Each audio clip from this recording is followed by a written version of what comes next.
Okay, done. Happy birthday, Nara. Happy birthday to you, Nara.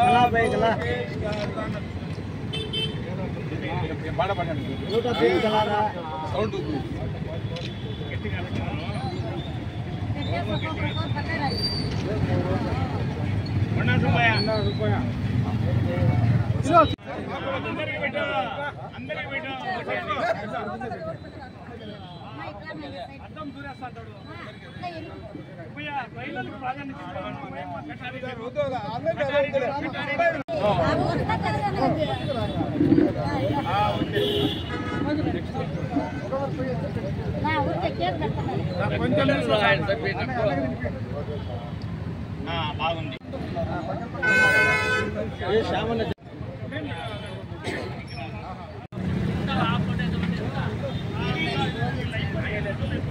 ఒక 10 నిమిషాలు అంతే బయట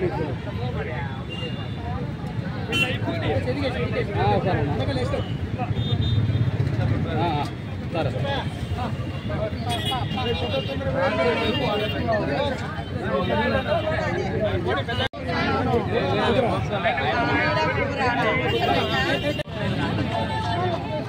పెడనా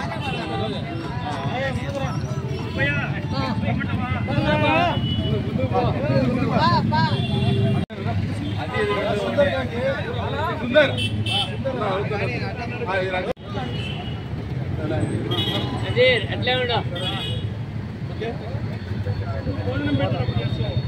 సరే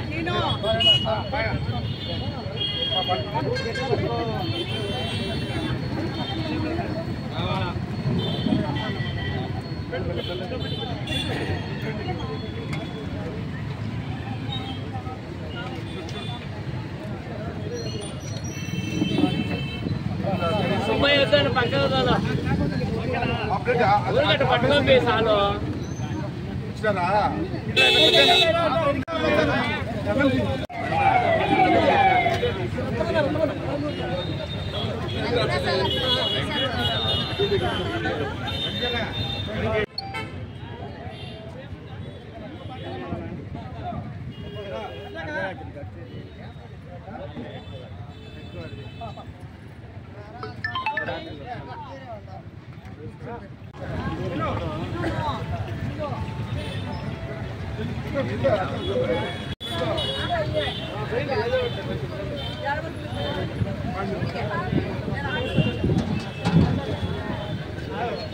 నమస్కారాలు. ఈరోజు మా తెలుగుదేశం పార్టీ జాతీయ ప్రధాన కార్యదర్శి అలాగే ఐటీ శాఖ మంత్రివర్యులు శ్రీ నారా లోకేష్ గారి 43వ జన్మదిన శుభ సందర్భమున కడప నియోజకవర్గంలో ఎన్టీఆర్ సర్కిల్లో మన కార్యకర్తల ఆధ్వర్యంలో ఈరోజు వచ్చేసి బ్రహ్మాండంగా నారా లోకేష్ గారి జన్మదినము వేడుకలు నిర్వహించుకోవడం జరుగుతుంది. చాలా సంతోషం వేస్తుంది. ఈ సంవత్సరము గత 5 సంవత్సరాల్లో నారా లోకేష్ గారు అలాగే ఆయన తండ్రి గారు అయినటువంటి నారా చంద్రబాబు నాయుడు గారు గత 5 సంవత్సరాలు ఒక వనవాసంలో ఉన్నట్టు విధంగా 5 సంవత్సరాలు జగన్మోహన్ రెడ్డి గారి పరిపాలనలో వాళ్ళు చేసిన కృషి, పట్టుదల, తపన, పోరాటాల వల్లే ఈరోజు వచ్చేసి తెలుగుదేశం ప్రభుత్వం ఏర్పడేదానికి ఎంతో ఆస్కారమైంది. ముఖ్యంగా నారా లోకేష్ గారు ఒక బృహత్తరమైన కార్యక్రమం తీసుకొని యువగళం పాదయాత్ర, సాహసోపేతమైన పాదయాత్ర నిర్వహించినటువంటి నారా లోకేష్ గారికి పార్టీ తరపున, మన కార్యకర్తల నాయకుల తరపున ఆయనకు అభినందనలు చెప్పాల్సిన అవసరం ఉంది. ఈరోజు తెలుగుదేశం ప్రభుత్వం ఏర్పడేదానికి ముఖ్య కారకుడైనటువంటి నారా లోకేష్ గారు తన యువగళం పాదయాత్ర ద్వారా ఆయన ఏంటో ప్రజలకు నిరూపణ జరిగింది. ఈరోజు వచ్చేసి ప్రభుత్వం వచ్చిన తర్వాత కూడా ఆయన ఎక్కడ కూడా కూర్చోకుండా ప్రజా దర్బార్ అనే పేరుతో పెట్టి కార్యకర్తలతో కలిసడము, అందరితో కలిసడము, అలాగే ఈ రాష్ట్రానికి లోటు బడ్జెట్లో ఉంటే ఎటువంటి పరిశ్రమలు రాకుండా వచ్చే పరిశ్రమలు కూడా తరలిపోతున్న సందర్భంలో ఆయన వచ్చేసి ఎలాగైనా కూడా ఈ రాష్ట్రాన్ని, అమరావతిని, రాజధానిని ప్రపంచ పుటల్లో అగ్రగామిగా నిలబెట్టాలా, నెంబర్ 1 రాష్ట్రంగా తీర్చిదిద్దాలనే ఏకైక లక్ష్యంతో ఆయన చేస్తున్న కృషిని మనమంతా కూడా బలపరచాల్సిన అవసరం ఉంది. ఆయనకు ఆ దేవుడు ఆయుర్వేద్యాలు ప్రసాదించాలా.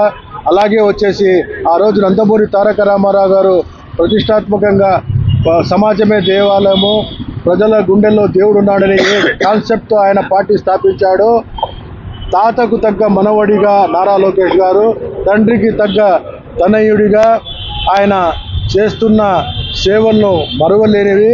తప్పకుండా ఆయనకు ఆ దేవుడు ఆయుర్వేదాలు ప్రసాదించాలా.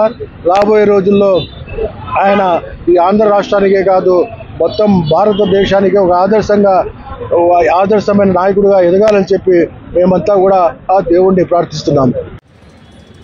నారా లోకేష్ గారు గొప్పతనం ఏంటంటే, జగన్మోహన్ రెడ్డి అరాచక పాలనలో ఎవరే కానీ నోరెత్తని జెండా పట్టుకునే టైంలో ఆయన యువగలం అనే ఒక పాదయాత్ర స్టార్ట్ చేసి కార్యకర్తలకు, ఆంధ్ర రాష్ట్ర ప్రజలకు ఒక భరోసా కల్పించి ఈరోజు ఈ అరాచకాలను వచ్చేది మన ప్రభుత్వమే, అన్ని నేను సర్దుకుపోయే రోజు వస్తాయి, మీరందరికీ ధైర్యంగా ఉండండి, నేను ఉన్నాను అని చెప్పి రాష్ట్రపతి తిరిగి అందరికి ప్రాబ్లం కనుక్కొని వాళ్ళకు రాబో రోజుల్లో మన ప్రభుత్వం తర్వాత అందరికీ న్యాయం చేస్తారనే ఉద్దేశంతో ఆయన ఆ రోజు 3000 కిలోమీటర్ల పైన తిరిగి ప్రజలకు భరోసా కల్పించిన తర్వాత ఈ తెలుగుదేశం పార్టీ అధికారం వచ్చే ముఖ్య కారణం నారా లోకేష్ గారు ఈరోజు ప్రభుత్వం వచ్చిన తర్వాత నా భవిష్యత్తు అనే కార్యక్రమంలో ప్రతి వాడిని కష్టం చేసిన వాడిని కూడా కార్యకర్తలను వదలకుండా ఆయన అందరికీ గౌరవిస్తూ రాబోయే ఇందుకు రాష్ట్రం ఇంత ఇబ్బందుల్లో ఉన్నా కూడా దాన్ని ముందు కవర్ చేసుకుని తర్వాత అన్ని విధాలుగా రాష్ట్రాన్ని మెరుగుపరిచే కార్యకర్తలు కూడా ఆయన ఈరోజు సభ్యత కార్యక్రమంలో కోటికి పైన ఆయన సొరవ వల్ల ఈరోజు కోటికి పైన ఈ సభ్యత కారణము. అదేవిధంగా ఎవరు కూడా అదే పరిస్థితి అవసరం లేదు. పాత కార్యకర్తగా కొత్త ఎవరికుండా గౌరవం తప్పకుండా జరుగుతుంది. ఈరోజు కొంతమంది రాష్ట్రంలో చాలామంది అధైర్యపడుతున్నారు. ఏమి మన ప్రభుత్వం వచ్చి 6 నెలలు అయింది, ఇంకా ఈ జగన్మోహన్ రెడ్డి అరాచక పాలన చెక్ చేసుకోవడం టైం జరగలేదు కాబట్టి ముందు అది చెక్క చెప్పిన తర్వాత అన్ని విధాలుగా అందరి దగ్గర అందరి డేటా చంద్రబాబు నాయుడు దగ్గర ఉంది, లోకేష్ దగ్గర ఉంది. ఆయన రెడ్ బుక్ ఎక్కడ మర్చిపోలేదు. రెడ్ బుక్ ఉంటుంది, అందరికీ దగ్గర న్యాయం ఉంటుంది, న్యాయం ఉంటుంది, శిక్ష 2 ఉంటాయి. కాబట్టి ఎవరేం భయపడే అవసరం లేదు. ఎవరు కూడా పార్టీకి విధేయతగా ఉండండి, పార్టీ అభివృద్ధి కోసం కష్టపడండి. మన సంక్షేమ పథకాలన్నీ ప్రజలకు తీసుకెళ్ళండి. ప్రజలకు తీసుకొచ్చి ఈరోజు రేపు రాబోయే ఎలక్షన్లు కూడా సంసిద్ధంగా రేపు కార్పొరేషన్లో ఎలా ఉండాలంటే జగన్మోహన్ రెడ్డికి దిమ్మదని కార్పొరేషన్ సమాధానం చెప్పాలని మీ అందరికీ వేడుకుంటున్నాను.